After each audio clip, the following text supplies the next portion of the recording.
We are on 40A, I believe around the fifth line. Yes, line 5, 48.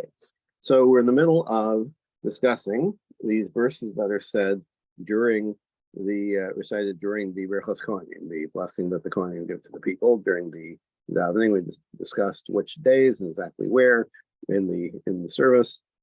Now, and which verses are recited on which days. And now the Gemara asks, where, what point in the service do you say these? Rabbi Yosef says, Ben kol bracha bracha.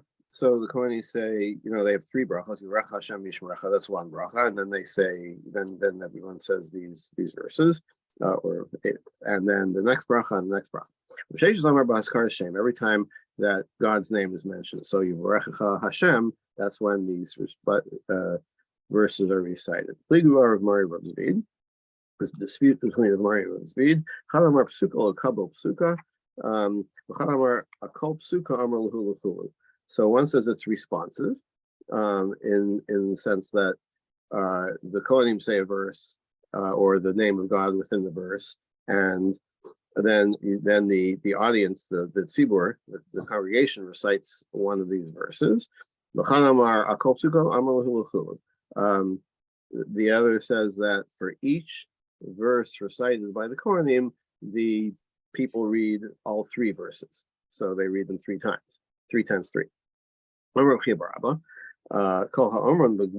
If you say these outside of the temple, that's a mistake. Presumably he's referring to these verses.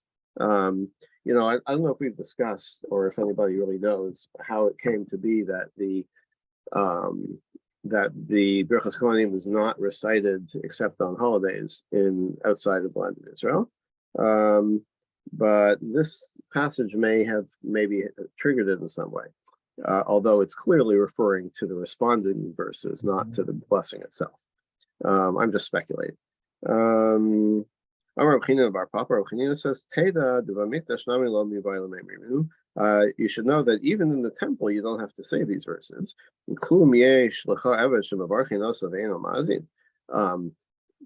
Like you should be paying attention, right?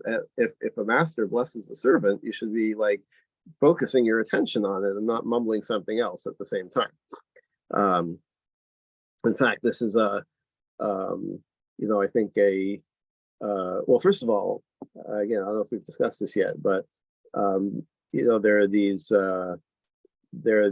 petitions that are in most sidurim that people say after each bracha of the Berachos Kohanim, and that I believe is why there's all the singing that the Kohanim do before they end the bracha. That's a point for people to zip through those passages, but the idea is like don't do it when the Kohanim are actually giving the blessing. When they're saying the words of the blessing, you should be paying attention. But if they're yadadaying, then maybe that's an appropriate place to slip that in. What's the source for those passages? They seem pretty Kabbalistic, like they're about dreams and bad dreams and things like that. It's been a while since I read it. Yeah, Bet Aaron does not do that. A lot of places. I mean, I don't know. You mean they don't do the singing at all? They just do. It's more like what's done in Israel.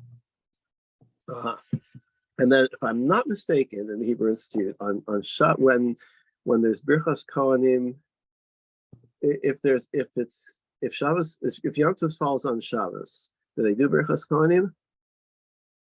I want to say yes, and without the singing, because Shabbos is not a time for these. I think you're right, but we're going to find out in a couple of weeks. Yes, we are. So let's pay attention. Amar Vachabar Hanina. Acha says no, even outside of the temple you're supposed to say these verses. It's not an interruption, it's an acceptance of the blessing. It's like it's a response to the blessing, and it's entirely appropriate to do that.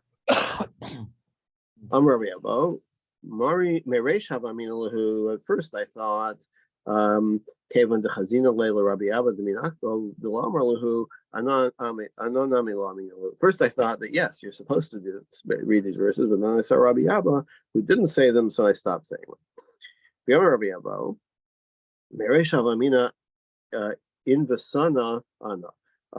Or at the beginning, first, once upon a time, I used to think I was humble. Came in the Chazina Leila Rabbi Abba Minako. When I observed Rabbi Abba, the Amar Iu Chad Tama, if he, excuse me,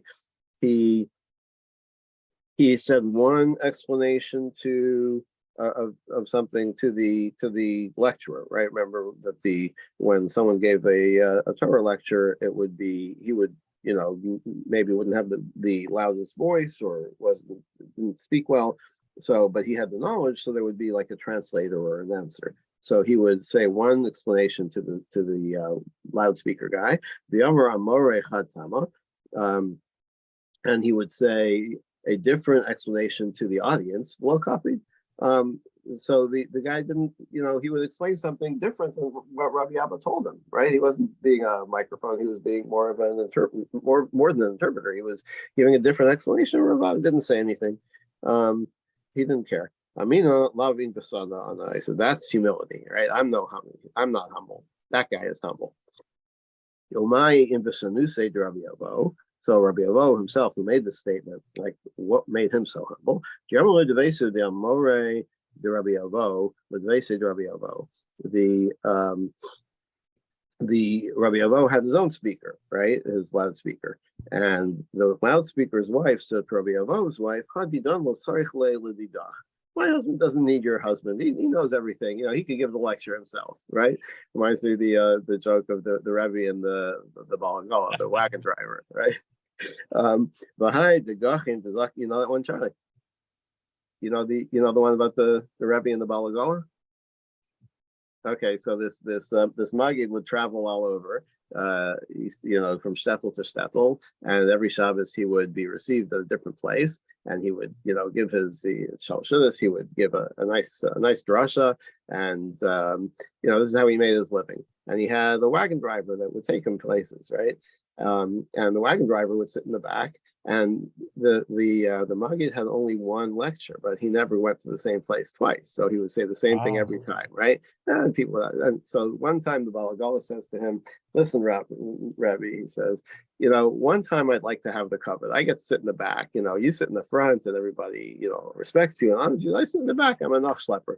So one time I'd like to be the lecturer. Nobody knows us in the places we're going. Let's switch places.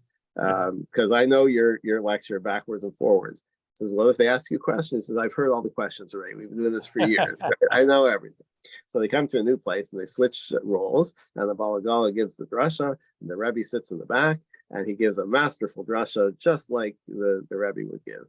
And then at the end there are questions, and he's answering the questions, and somebody asks a question he'd never heard before. And he's completely flummoxed. He's like, he says, "That question is so stupid, even my wagon driver could ask it. And to prove it, we'll ask him." That's good. Okay, so Rabbi Avo's speaker's wife says, "My husband doesn't need your husband. He knows it himself." And the fact that he, pretends to listen to what the Rebbe is saying, he bends down and listens, and then he stands up. It's just for show. He's just showing respect. But he doesn't really need to hear what he has to say before he repeats it. So the wife goes and says, "Listen to what your translator, your loudspeaker's wife said to me." He said to her, "What do you care? What's the big deal? Like, it's not about me or him, it's about God. We're teaching God's Torah. Who cares whose mouth it comes from or whose mouth people think it's coming from? I don't care." So that's his humility. But another example of humility, Rabbi Avo was chosen to be the Rosh Hashiva. But then Rabbi Avo saw that Rabbi Abba of Akko, he needed money. He owed a lot of money. He needed the salary. He said, "You know what? This guy is greater than me. You should give him the job and pay him instead." That's how humble he was. Another story about this. Rabbi Avo, Rabbi Chia bar Abba, Iklula who Asra, Rabbi Avo and Rabbi Chia came to a certain place. Rabbi Avo Darash Bagata. Rabbi Avo gave a drasha in Agada. Rabbi Chia bar Abba Darash Bishmata, and Rabbi Chia gave a lecture in Halacha. So, of course, where do you think people went to listen? Shavku Akuli Alma Rabbi Chia bar Abba. So everybody leaves the halacha shir. They want to hear the Agada shir, right? It's a little easier to listen to, more enjoyable, whatever. So they went to hear him. So Rabbi Chia, he felt bad, right? Nobody's coming to my lecture. Amalei Rabbi Avo said to him, I'll tell you what this is like. What's this like? It's two people. One selling diamonds, and the other is selling, bric-a-brac, right? Housewares. So who gets more buyers, right? Everybody's going to go to the housewares seller because that's what they need and that's what they can afford. How many people are going to go to, on the street fair to the guy who's selling diamonds? Nobody's going there. Everybody's going to buy underwear and socks. It's the housewares guy that everybody's going to. So it's like, that's why everybody's coming to. You have more valuable stuff, but people don't want it, whatever. But don't feel bad because you really know your level of knowledge. What you're speaking about is really much more valuable and important. Every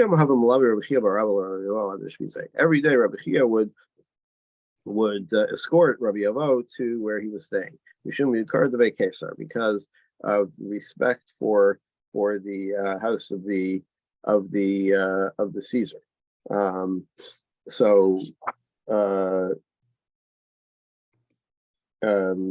Avo was apparently was a buddy of the Caesar. So he was given respect because of that. Well, one day, excuse me. Alve Rabbi Avo, Rabbi Chia bar Amma, Rabbi Avo escorted Rabbi Chia to where he was staying. Again, to boost him, to make him feel more important. But even so, Rabbi Chia still felt bad, as you can imagine. Like, you're trying to mollify me. Nice try, but I still feel, like I'm less important than you. These rabbis were in Eretz Israel, right? Yeah, that's right. But the Roman emperors rarely went to the land of Israel. Yeah. It could mean like the government, whatever, the emissary of there are stories of the rabbis traveling to Rome, right? Oh.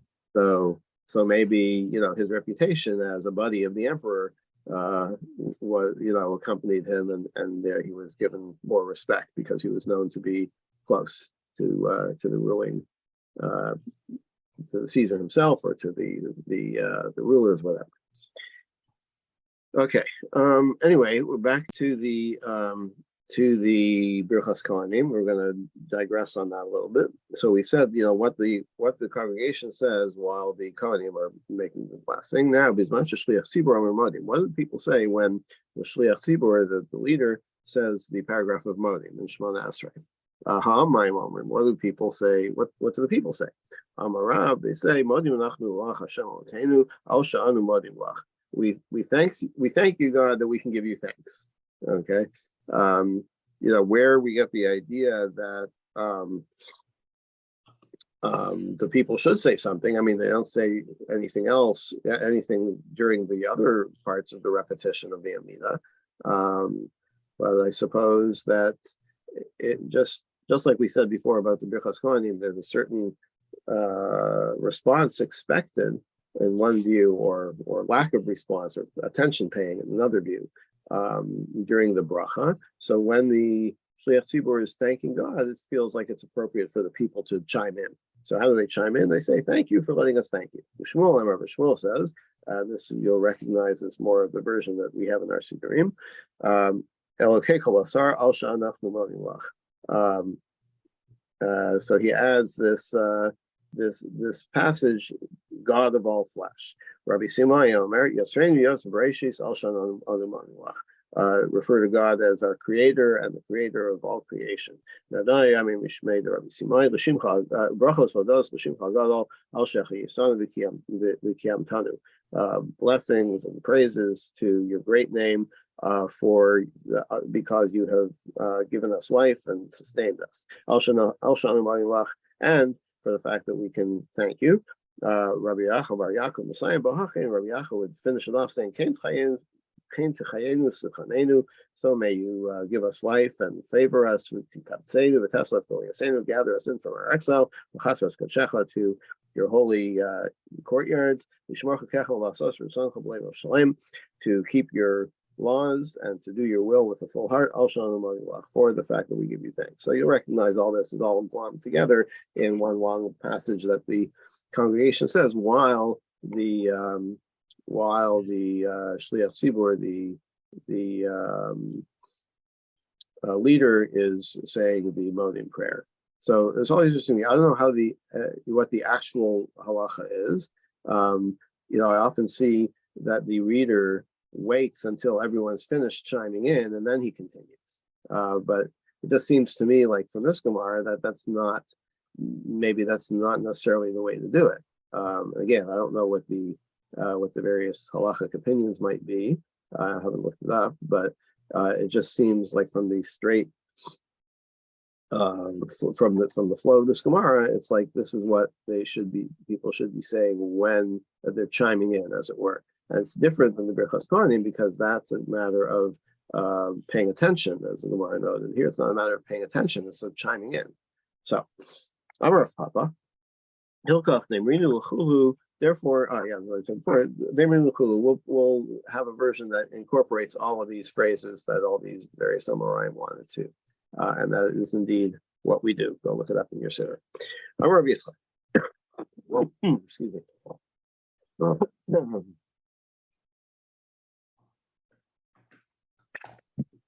of Yitzchak. Le'olam te emas sibur alachon. You should always be in awe of the congregation. Sharei Kohanim, neim klape ha'av, v'achareim klape shchina. The Kohanim turn their back on the ark, turn their back on the place of the Shechina, and they face the people. So there's like more respect shown to the people. Of course, it's because they're blessing the people and directing God's attention to the people, but still it's a symbolic. Rav Nachman has this idea from a different place. David gets up on his feet and said, "Listen to me, my brothers and my people. Im achai lama ami, ami lama achai. Like, is it his brothers or his people? Which is it?" Lazar, around Dali Yisrael, what he's saying to them is, "Imatem shomim li achayim. If you listen to me, I'll consider you my brothers in love. Amiatem anu ados b'makal. Then you're my people, so I'll make you listen to me." So how this to me doesn't really demonstrate awe of the people. It's like awe of the people if they're listening to me. That's a little different. But anyway, another source. The Kohanim aren't permitted to give their bracha, to go up on the platform and give their bracha while wearing their shoes. So that's a mark of respect for the people. This is one of the 9 things that Rabbi Yochanan ben Zakkai instituted. My Tama, why? Isn't it because that's a sign of respect for the people? Rashi says not so.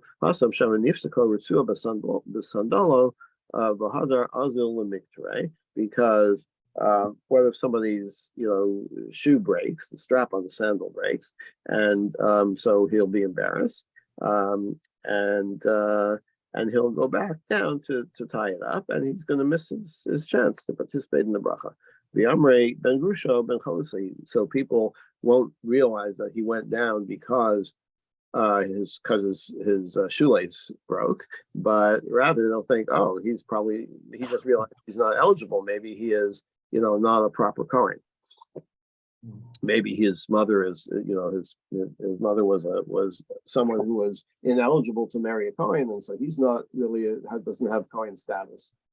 So in order to avoid this possibility, we tell all the Kohanim, go up without your shoes. Okay, so back to the Mishnah. But Mikdash bracha achas. The Mishnah said in the the Mikdash, the Kohanim said their bracha as one bracha. Well, kol kach lama. Why such a difference between the temple and outside the temple? Because you don't answer amen in the temple. So there's no reason to pause, right? In outside of the temple, we say Baruch Hashem Yishmerecha, everybody says amen, but there's no amen to be said in the temple. So therefore, you do it all as one long blessing. So the rabbis taught me, how do you know this? That you don't say amen in the temple. Kumu baruch Hashem Elokechem min ha'olam ad ha'olam. Get up and bless God from me'olam ad olam, from now till forever, or from the world till the world. So what's the implication here? I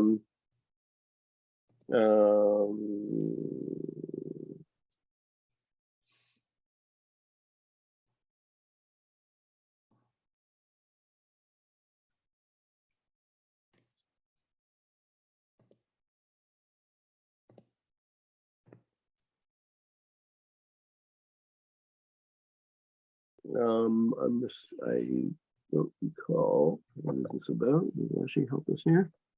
I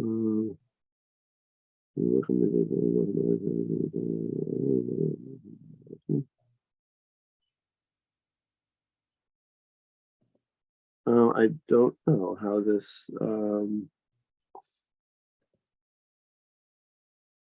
implies that they didn't say amen.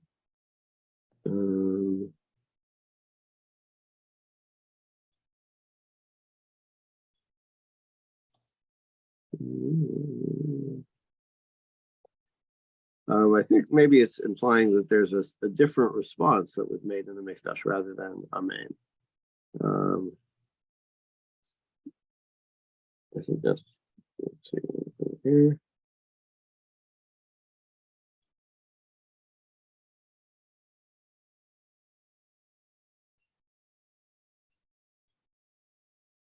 Oh, it continues. It's a long. Okay. It's the continuation of it, and then let them bless v'yivarchu sham kavodecha u'mramal kol bracha tehila. Then the further instruction is let them bless your name, which the Gemara takes to mean that in the Mikdash you would reply instead of amen, you would say Baruch Shem Kvod Malchus Olam Va'ed. Right, that's what it is. So that's how we know that the response was not amen, rather it was a different response. Okay. Steinhaus has a long explanation, 2 paragraphs on it. Okay. Homework or extra credit.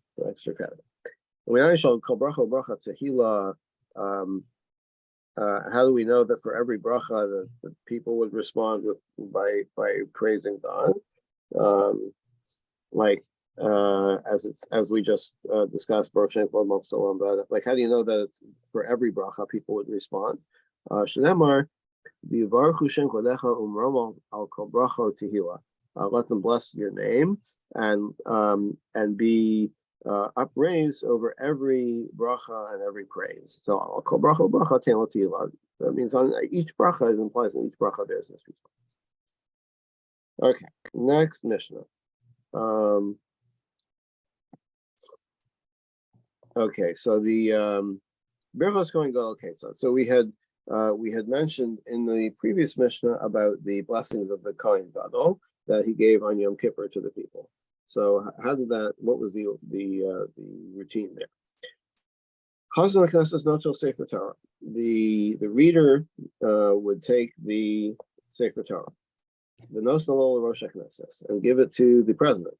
I don't know exactly how to translate these terms of officials, but I'll just go colloquial. Rosh HaKnesses Nosin L'Sgan, he gives it to the vice president. The vice president gives it to the Kohen Gadol. Kohen Gadol Omed and would kabel, and he would stand there and take the Torah. And he would read the reading for Yom Kippur. The first part is from Achrei Mos. And then the next part is from Ach Be'asar L'Chodesh Hashvi Hazeh, which is in also in Vayikra in Achrei Mos. So these parts are close to each other. The goal of Safar Manika B'Teika, and then he would roll it up and hold it. Yomer, and he said, Yoser Milasha Krasi with Nechem Kasukan. That's not all that's written here. And then he would read about Sar Shabachuma Shapakudim Karel Peh. Then he would read from Parshas Pinchas, from Sefer Bamidbar, about the sacrifices that were brought on Yom Kippur. He would read by heart. And the Gemara will explain why. But not to, but spoiler alert, because this whole thing is because it would take too long to roll the Torah to the next place, and that's why he read it by heart, and that's why he said, "Oh, there's more written in this Torah," so people wouldn't think that the first Torah was deficient, right? But it's in that Torah. It's just we didn't want to take the time to roll it to the next place.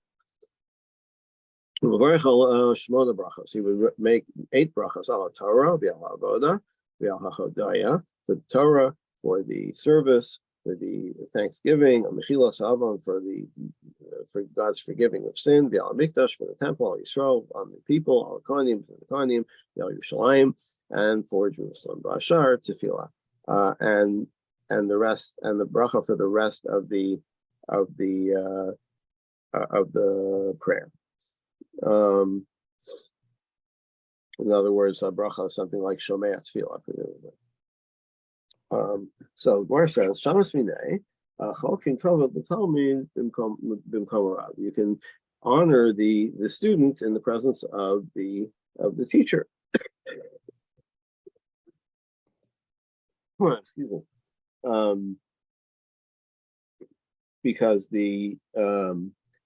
Because of this chain of passing the Torah, right? Rather than pass the Torah directly to the Kohen Gadol, the first guy passes it to the second guy, to the third guy, to the fourth guy, and then to the Kohen Gadol. Why doesn't the first guy give it directly to the one who is ultimately the recipient, and who's being honored with reading the Torah, but he gives it to this other guy first because other people can be honored too in his presence? But Rabbi says not so. No, it's a whole procession. It's not about honoring the person who's part of the procession. They're all part of the service, part of the pageantry, right? So no, I'm sure if I had watched the coronation yesterday, I could probably come up with a similar example from there, but I did not. So, but the idea is that the whole thing is orchestrated as pageantry.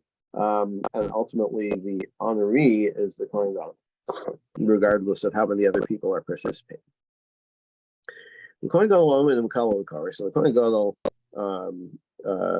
took the Sefer Torah and he read Omeid. We called the Yosef. What was he? It says he stands up. Was he sitting? In Yeshiva Bazar. You're not supposed to sit in the temple. Only kings of the Davidic dynasty can sit in the temple. It says that David came and he sat before God. So his answers, the Ezra's Nashim wasn't in the temple. He was in the women's courtyard. It was outside of the main courtyard of the temple, so he could sit. That could be what was happening here. So they asked, now where was the reading take place? In the Azara. So that's where he must have been sitting. It was when Yaakov over Bahar Bayis. So Rabbi Elazar says on the Temple Mount, Shnamar, Vayikra Bo, Lifnei Harachov Hashem Lifnei Sha'amayim. It's in Ezra. It says he read the Torah in the road before the water gate. But in any case, this is in the courtyard, right? So it seems like it did take place. The reading did take place in the courtyard, and so maybe he was sitting in the courtyard. I don't know if he's not. That's just Nashim. No, doesn't mean the actual Azar under the courtyard of the temple. It means the women's courtyard, which was outside of that, where you were allowed to sit. Okay, let's stop here, and we'll continue here tomorrow. Yasher Koach. Have a good day, Charlie. You too. You too, Robert.